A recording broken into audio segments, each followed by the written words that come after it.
As pessoas que eu li, o que eu disse para vocês no começo hoje da nossa conversa aqui, de que esses dois aspectos espirituais são das ações e reações espirituais e materiais, infelizmente, ou a pessoa leva muito para o lado material e não procura conhecer o seu espírito, né? Saber que tem um espírito ali que é imortal, saber que nós vamos deixar tudo quando nós formos embora. E existem pessoas que é tudo também para o lado espiritual. Tudo é obsessor, tudo é isso. Não, não. O maior obsessor de nós mesmos são nós mesmos. Porque hoje está provado, eu fico muito triste com palestrantes, com espíritas do movimento espírita, não em si o espiritismo, não tem nada a ver com isso. Que eles querem colocar tudo para a obsessão. É como se eu precisasse que as pessoas estivessem obsidiadas para eu tocar-lhe passe, tocar coisa e fidelizar a pessoa à casa espírita. Não, não, não. O obsessor maior é você mesmo, você mesmo. Não, hoje está chegando uma época, eu não gosto de dizer isso, porque as pessoas vão dizer, olha, ele quer acabar com a mesa mediúnica. Não, eu penso que isso não pode continuar. Eu não vejo sentido, lógico que é um planeta de prova e expiação, mas eu vejo que isso aí vai mudar. No futuro, não vai precisar de mesa mediúnica, não vai precisar, porque nós vamos ter outros sentidos, eu penso que nós vamos estar, temos que estar melhores. Se vai precisar de mesa mediúnica, então esse planeta aqui ele nunca vai subir. Vai ficar sempre na escala dos mundos inferiores. Não vejo propósito para isso.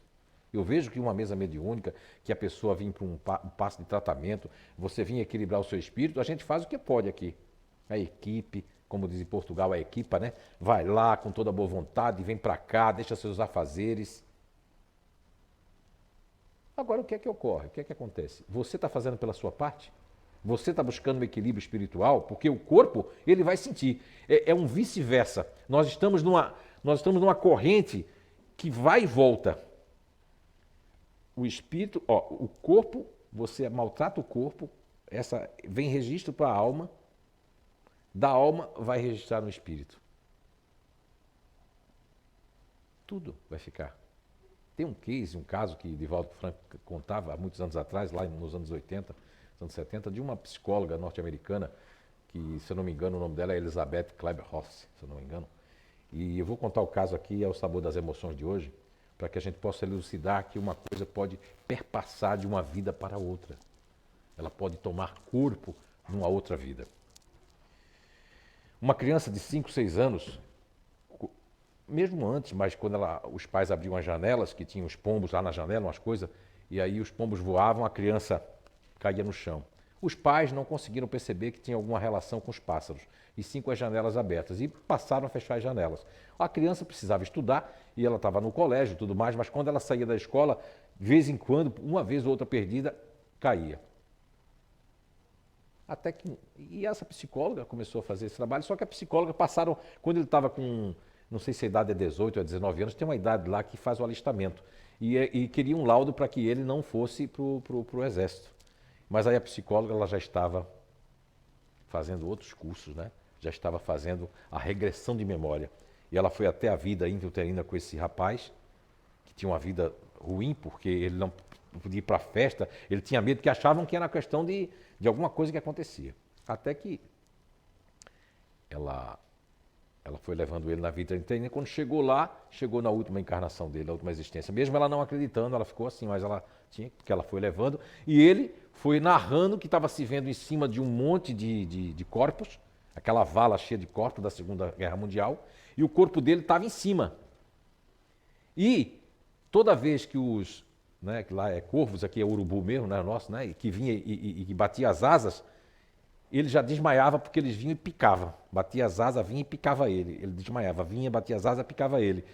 Desde criança, quando os pombos batiam as asas, como os pássaros batiam as asas nas praças, ele caía no chão.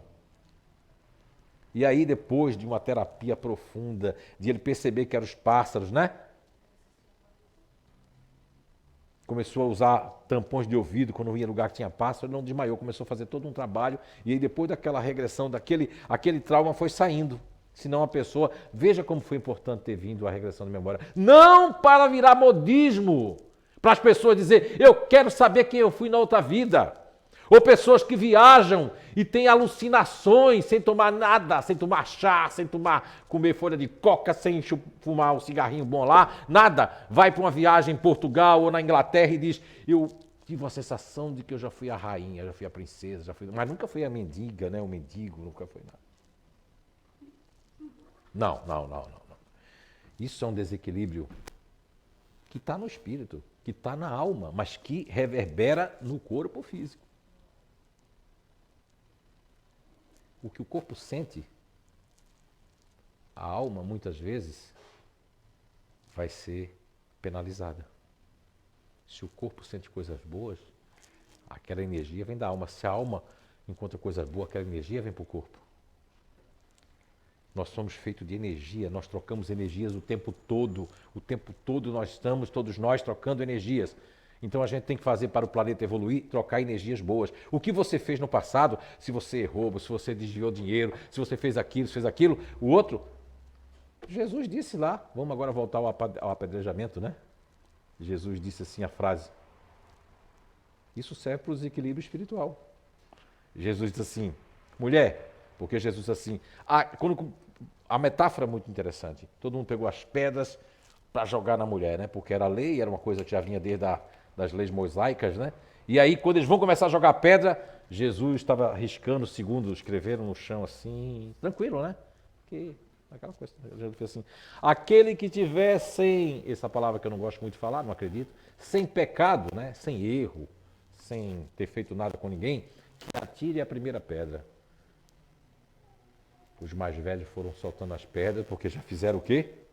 Mas tem gente que não tem memória para erro, não. Naquela época, acho que as pessoas tinham memória no Evangelho de Jesus. Hoje em dia tem gente que errou, sabe? É como se errou e errei. Isso aí é chamado de quê? Níveis de consciência.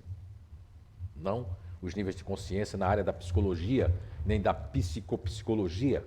Eu estou falando dos níveis de consciência a nível espiritual, na ordem dos espíritos que tem da questão 99 e 100 e por aí vai adiante lá, que é a ordem espiritual classificada por Allan Kardec, baseada na questão espiritual mediúnica e na questão dos espíritos que nos perturbavam, que pudessem nos perturbar ou que estão vivendo entre nós. Nível de consciência. A pessoa que, mas por mais que eu errei, eu tenho que me perdoar. Vida nova. Quando a pessoa chega aqui na casa querendo ser trabalhador, e tinha uma pessoa assim, olha, é que e é uma trabalhadora aí, palestrante, faz muitos anos que está aqui, começou a gaguejar, eu digo, já sei o que tu fizesse isso, e ainda mais fiz isso. Ok, isso é passado, eu não quero saber, eu quero saber o que você é daqui para frente. Isso é a gente imitar Jesus Cristo. E se a gente se diz cristão, que acredita em Jesus, quem acredita em Jesus aqui? Certo, tem gente que não acredita. Eu não acreditava, eu fui ateu, né? Todo mundo já sabe, eu não escondo isso de ninguém. Fui 3 anos ateu, esculhambava Deus, Jesus eu mandava até para o inferno. Então eu esculhambava, chamava mesmo nome. No nome eu não chamava porque eu não queria chamar nome. Mas blasfemava. Por que blasfemava? Porque eu estava materialista, eu estudava Carl Sagan, estudava astrologia, estudava astronomia, estudava todos os ismos e era revoltado por causa de cheio de mediunidade, ninguém explicava aquilo. Eu negava tudo, já dizia, tua mão ainda está coisando, eu pegava a mão aqui, apertava, e a bicha queria escrever sozinha, eu digo, você não vai escrever, demônio. Eu estava aqui, a mão segurava, eu só vivia com as mãos para trás assim, ó. Todo mundo achava que eu queria brigar, porque meu punho estava assim, ó. Às vezes a pessoa achava assim, aquele cara tá doido para dar um pau em alguém. Não, é porque eu estava segurando ela. Eu não tive oportunidade de ninguém me explicar o que é que passava comigo. Eu sofri bastante, mas eu vou ficar pensando no sofrimento? Para que eu vou ficar pensando no sofrimento? O que é que isso vai me trazer? O que é que vai trazer para você? Se você ficar pensando no erro, no desacerto, no desajuste que você teve, é a experiência. Para mim, erro não existe. O que existe é uma experiência ruim. E existe a experiência boa. Se não fosse essa experiência ruim que vocês tiveram, que eu tive, que todos nós tivemos, como é que nós seríamos o que somos hoje? Todo mundo diz, eu queria ter a maturidade que eu tenho hoje quando eu tinha 19. Não é possível. Porque tem gente com 16, 17 anos que são velhos e tem idosos que são jovens. O equilíbrio espiritual, ele está totalmente conectado com o nosso dia a dia. Como eu falei para vocês de antemão, o trânsito é uma coisa pecaminosa. Agora, é lógico, nós temos que ter cuidado, porque na reencarnação, lembra da sede da alma? A sede ventral, né? Que está aqui, a sede límbica emocional também que está aqui, e a sede dos pensamentos que estão aqui, elas trazem o quê? Elas trazem uma nova roupagem, uma nova experiência. E Vamos dar um exemplo, as pessoas que reencarnaram nessa parte ventral instintiva, não é que está aqui a alma, lembra, né? A alma está aqui, mas tem uma consonância com essa parte de agir. Essas pessoas, elas vieram para agir. E tem umas que... mas eu também, agora eu estou grávida, não. Agora eu também eu estou desempregado, não. Agora eu estou assim. Começa e é para se movimentar e não quer se movimentar. Fica criando desculpa para se movimentar. E a natureza pedindo para você se movimentar.